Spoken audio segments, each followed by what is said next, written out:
If you don't believe in God, watch this. If you don't believe in God, this video isn't here to argue with you. No debates, no pressure, no attempt to force belief. Just a moment to think. Because most people don't stop believing in God because they're unintelligent or uninformed. They stop believing because something didn't make sense, or because something hurt.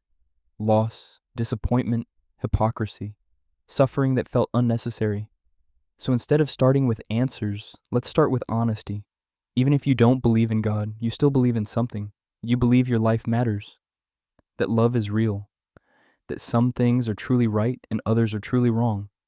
You believe kindness is better than cruelty, that justice matters, that meaning exists, even if you're not sure where it comes from. And that's interesting, because if the universe is only random matter, colliding by chance over billions of years, then ideas like meaning, morality, and purpose are just chemical reactions in the brain. But they don't feel like that. They feel real. Most people don't struggle with the idea of God because of science. They struggle because of suffering. If God exists, why is the world broken? Why do innocent people suffer? Why does evil seem to win sometimes? Those aren't weak questions. They're human ones. And the Bible doesn't ignore them. In fact, Jesus never ignored suffering. He didn't explain it away. He didn't tell people their pain wasn't real. He wept with those who were grieving. He stood with the rejected. He acknowledged that the world is not the way it's supposed to be. Christianity doesn't claim suffering is an illusion. It claims suffering is wrong.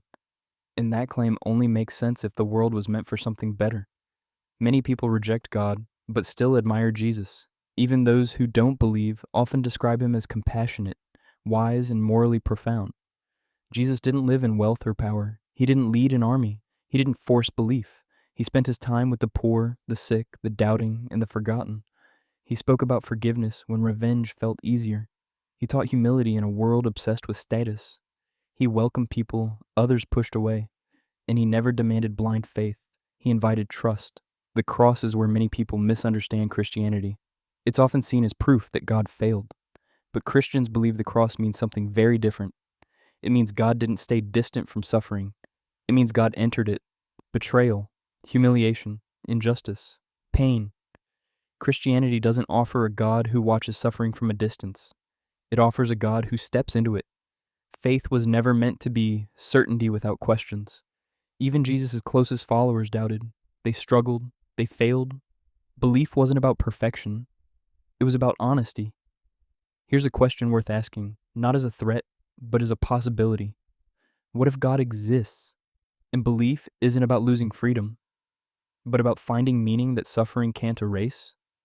What if faith isn't the absence of doubt, but the courage to keep searching? You don't have to have everything figured out. Jesus never asked people to pretend. He asked them to come as they were. Even if you don't believe in God, this message still matters. Because questions about meaning, purpose, and truth don't disappear when belief does. And if God is real, then he already understands your doubts. You're not ignored. You're not dismissed. And you're not alone in asking.